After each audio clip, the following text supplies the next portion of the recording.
সন্ধ্যা তখন নামছে ধীরে ধীরে। জানালার কাছে ভেসে থাকা মেঘের ছায়া আর হালকা বাতাসে কাঁপতে থাকা পর্দা যেন অদ্ভুত এক শূন্যতা ছড়িয়ে দিচ্ছিল ঘরে।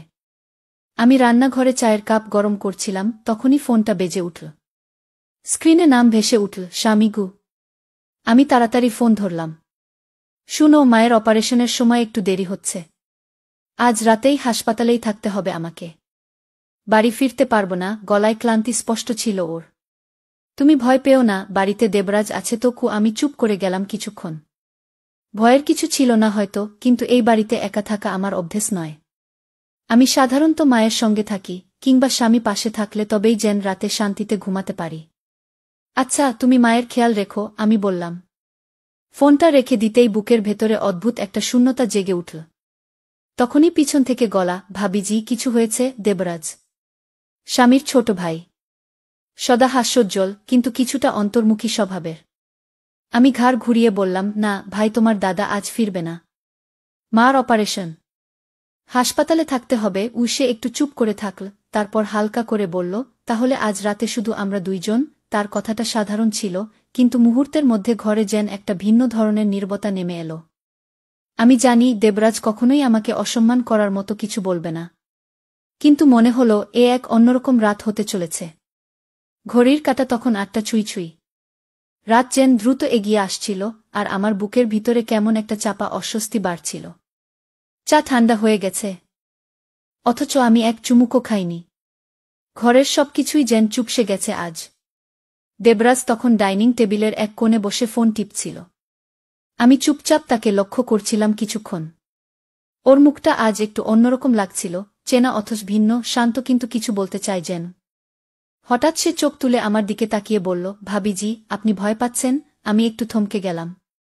না, মানে হ্যাঁ, একটু অস্বস্তি হচ্ছে। আমি তো একা থাকতে পারি না। আজকে বাড়িতে আপনি না থাকলে আমি কি করতাম জানি না। দেবরাজ হালকা হাসল। আসলে আমি নিজেও কিছুটা অচেনা এই নীরবতার সঙ্গে। এমন রাত খুব কম আসে যেখানে চারপাশটা এমন নিঃশব্দ থাকে। তার কথা শুনে একটু সাহস পেলাম। সত্যিই শুধু আমি না, আমরা দুজনেই আজ একটু একা।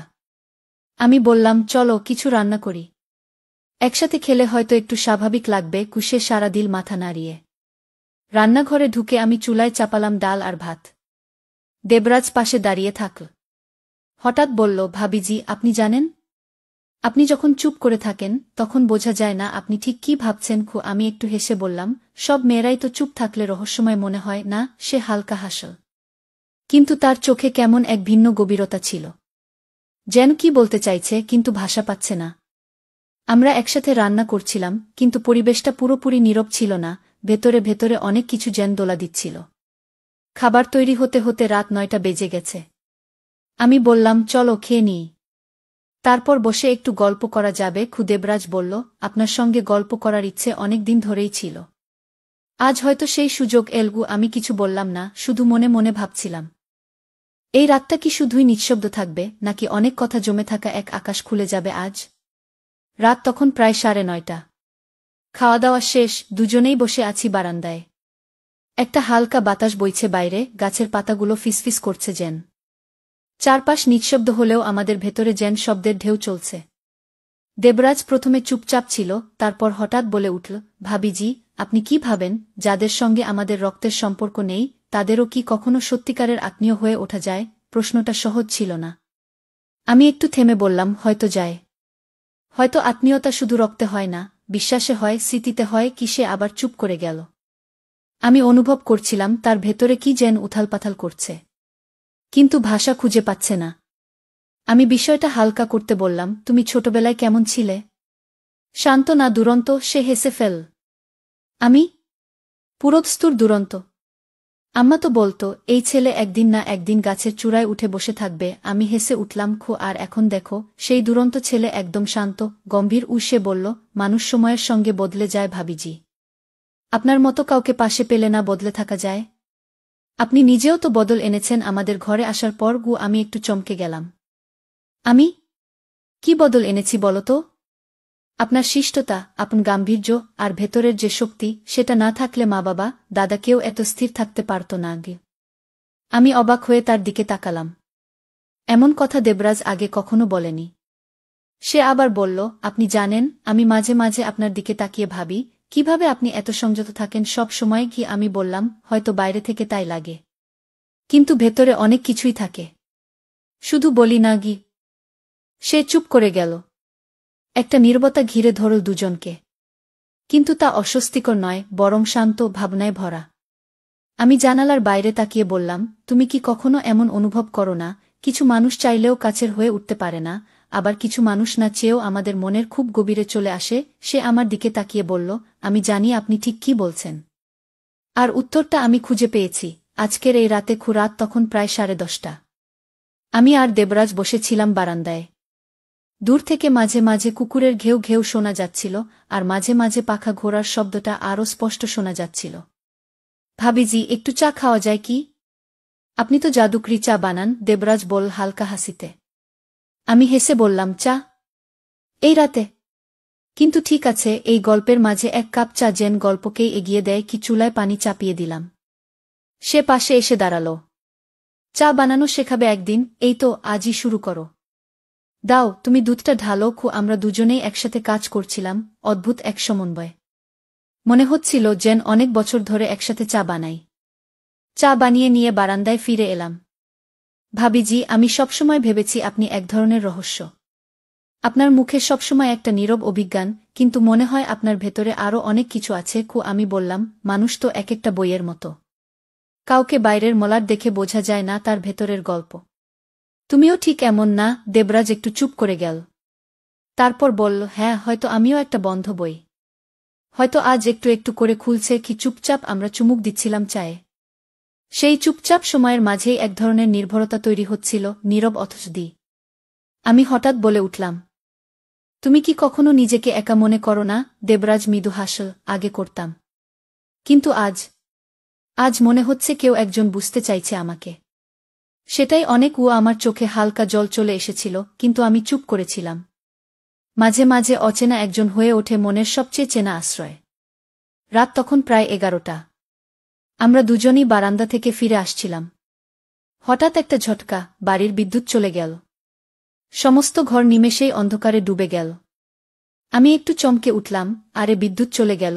দেবরাজ সঙ্গে সঙ্গে ফোনের টর্চ জ্বালিয়ে বলল, চিন্তা করো না ভাবিজি, মোমবাতি আছে রান্নাঘরের ড্রয়ারে।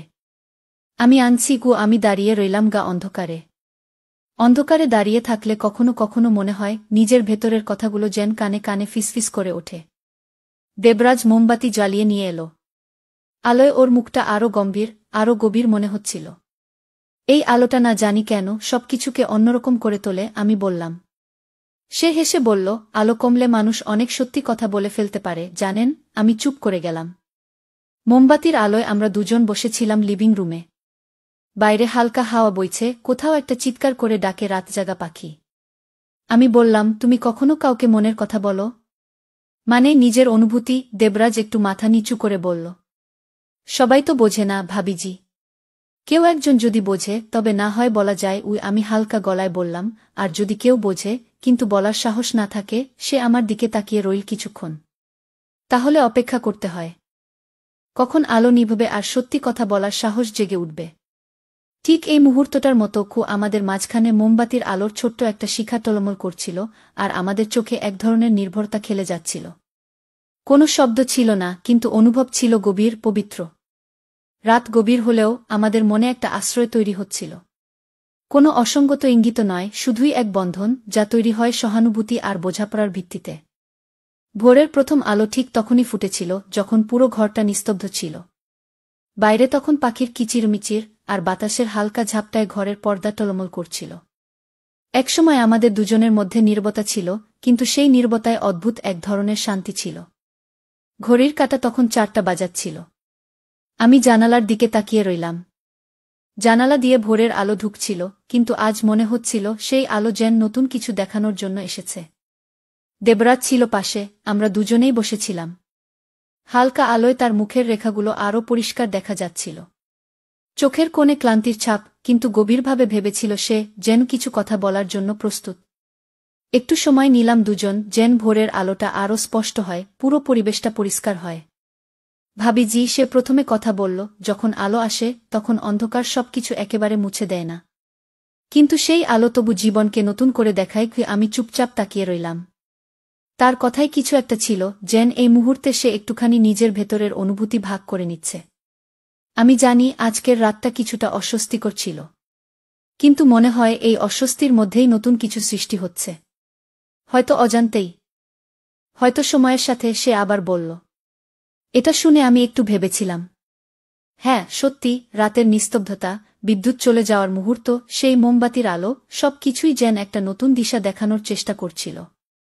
কিন্তু আমি জানতাম আমাদের সম্পর্কের অজানা কিছুর সন্ধান এভাবে উঠে আসবে না। তুমি কি ভাবছ, দেবরাজ? আমি একটু আড়াল হয়ে তার দিকে তাকালাম। সে কণ্ঠ নিচু করে বলল, ভেবেছি অনেক দিন ধরে। সবসময় কি নতুন কিছু শুরু করা উচিত? বা কিছু সম্পর্কের গভীরতা পরীক্ষা করা উচিত? আমার মনে হলো কিছু একটা বলতে হয়, কিন্তু আমি কি বলব বুঝে উঠতে পারছিলাম না। কখনো কখনো শব্দে ধরা যায় না অনুভূতির গতি। এমনকি কিছু কথা কখনো বলা উচিত হয় না, কারণ তাতে সম্পর্কের সৌন্দর্যই নষ্ট হয়ে যায়।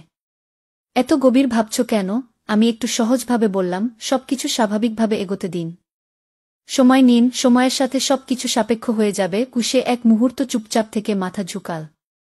তারপর শান্ত গলায় বলল, হ্যাঁ, সময় সব কিছু নির্ধারণ করবে। তবে এই রাতে, এই আলোতে, একদম সঠিক সময়ে, আমি অনুভব করেছি যে আমার কিছু কথা মনের মধ্যে জমে গেছে। কি তার এই কথা শুনে আমার মনে হলো হয়তো সে কিছু বলতে চাচ্ছে, কিন্তু কিছু না বলাই শ্রেয়।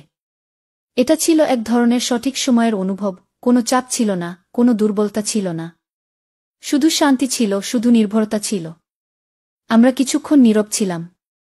তার মুখের দিকে তাকিয়ে মনে হচ্ছিল, সত্যি, কিছু সম্পর্ক সময়ের সাথে ঘনীভূত হয়, তবে সেগুলোর সৌন্দর্য কোনো এক অদৃশ্য ফাঁকে ফুটে ওঠে। ভোরের আলো তখন পুরোপুরি ফুটে উঠেছে। বাইরের আকাশে সূর্য ওঠার আগে পুরো পরিবেশটা এক ধরনের শান্তির রাজ্যে ডুবেছিল। আমি আর দেবরাজ একে অপরকে লক্ষ্য করছিলাম, মনে মনে ভাবছিলাম, এই রাতের অনুভূতি এখন পর্যন্ত আমাদের দুজনের মধ্যে এক আলাদা ধরনের গভীরতা তৈরি করেছে। তবে সেই অনুভূতি অস্থির বা অপ্রাসঙ্গিক কিছু হতে পারে না, এটা একটা নিখুঁত বন্ধন, এক ধরনের বোঝাপড়া। হঠাৎই দেবরাজের ফোন বেজে উঠল। আমাদের দুজনের মনোযোগ এক মুহূর্তে ভেঙে গেল। দেবরাজ ফোনটি তুলে নিল এবং স্ক্রিনে চোখ রাখল। ফোনটা দেখে তার মুখে এক ধরনের অস্বস্তি স্পষ্ট হয়ে উঠল। এই সময় স্বামীও ফোন করতে পারে, আমি মৃদু হাসি দিয়ে বললাম, কিন্তু ভিতরে ভিতরে কেমন একটা চাপ অনুভব করছিলাম। দেবরাজ ফোনটি কানে তুলে নিল। হ্যালো, ভাইয়া। কি? এরপর বেশ কিছুক্ষণ একপাশে চুপ থেকে কিছু কথা বলার পর সে ফোনটি বন্ধ করে দিয়ে আমার দিকে তাকিয়ে বলল, ভাবিজি, স্বামী ফোন করেছেন। তিনি মাকে নিয়ে বাড়ি ফিরছেন আজ। কিছুক্ষণের মধ্যেই পৌঁছাবেন। কে? এরপর একটু নীরবতা হল। মনে হচ্ছিল তখনই পুরো পরিস্থিতি এক নতুন মোড় নিল। তাহলে আজকের রাতের কথাগু? আমি বলতে গিয়ে থামলাম। আর কিছু বলার সাহস পেলাম না। দেবরাজ কিছুটা অস্বস্তি অনুভব করে। এটা আমাদের জন্য অন্যরকম একটা সময় ছিল, ভাবিজি। কিন্তু জানেন, প্রতিটি সম্পর্কই অনেক দিক থেকে ভিন্ন হতে পারে। আপনার স্বামী আসলে এখন আমাদের পরিসরের বাইরে। আমরা আজ রাতে একটু বেশি সময় কাটিয়েছি, তবে এর মধ্যে কোনো ভুল বোঝাবুঝি হয়নি, তা মনে হচ্ছে কি? এটা শুনে আমি কিছুটা আশ্বস্ত হলাম। হ্যাঁ, সবকিছুই স্বাভাবিক ছিল, কিন্তু এই এক মুহূর্তে সম্পর্কের খোলামেলা বোঝাপড়া ভেঙে যায়নি, আর কোনো অস্বস্তি তৈরি হয়নি। আমি একটু হেসে বললাম, হ্যাঁ, কখনো কখনো সময় নিজেই সবকিছু ঠিক করে দেয়। তবে এখন বোধহয় আমাদের আর বেশি সময় কাটানো উচিত হবে না। স্বামী আসছেন তো? দেবরাজ মাথা নেড়ে সায় দিল, ঠিকই বলেছেন। সময় সবকিছু ঠিক করে দেয়। তবে আজকের রাতের অনুভূতিগুলো স্মৃতিতে থেকে যাবে, আমরা জানি, তবে সেটা আমাদের নিজেদের মধ্যে থাকবে। আমরা দুজনেই উঠে দাঁড়ালাম। বাতাসের হালকা শীতলতা অনুভব করছিলাম। দেবরাজ মৃদু হাসল, আর আমি জানতাম, কখনো কখনো কিছু অনুভূতি এমনই হয়, এটা শুধু সময়ের ব্যাপার। ঘরটি তখন অজস্র আলোয় ভরে উঠছিল। বাইরে সূর্য উঠে এসেছে, পৃথিবী আবার আগের মতো ঘুরতে শুরু করেছে। তবে রাতে তৈরি হওয়া সম্পর্কের সেই নীরবতা আর অনুভূতি আমাদের মধ্যে এক নতুন দৃষ্টি তৈরি করেছে, যেখানে শালীনতা, শ্রদ্ধা এবং বোঝাপড়া ছিল প্রধান। দরজার ঘণ্টা বাজল। আমি হঠাৎ চমকে উঠলাম। আমি জানতাম স্বামী আর শাশুড়ি এবার ফিরে আসছে। দেবরাজও চুপচাপ উঠে দাঁড়াল। তার চোখে এক ধরনের নীরবতা, যেন কিছু না বলা কথা ছিল যা খুব দ্রুত শেষ হয়ে যাবে। অতটা অস্বস্তি কেন? আমি দেবরাজের দিকে তাকিয়ে জিজ্ঞেস করলাম। তিনি হালকা হাসি দিয়ে বললেন, না, কিছু না। সব ঠিক আছে। দরজা খুলতেই স্বামী এসে দাঁড়ালেন, সঙ্গে ছিলেন শাশুড়ি। তাদের মুখে ক্লান্তির ছাপ, তবে মুখাবয়বে একটা সান্ত্বনা ছিল, যতটা সম্ভব শান্ত, যতটা সম্ভব স্বাভাবিক। তো বন্ধুরা, ভিডিওটি ভালো লাগলে কমেন্টে জানাবেন। এইরকম ভালোবাসার গল্প শুনতে চাইলে চ্যানেলটা সাবস্ক্রাইব করুন এবং পাশে থাকুন আর আপনার বেল আইকনটা বাজিয়ে রাখুন, যাতে নতুন ভিডিও আপলোড করা মাত্র আপনারা দেখতে পারেন।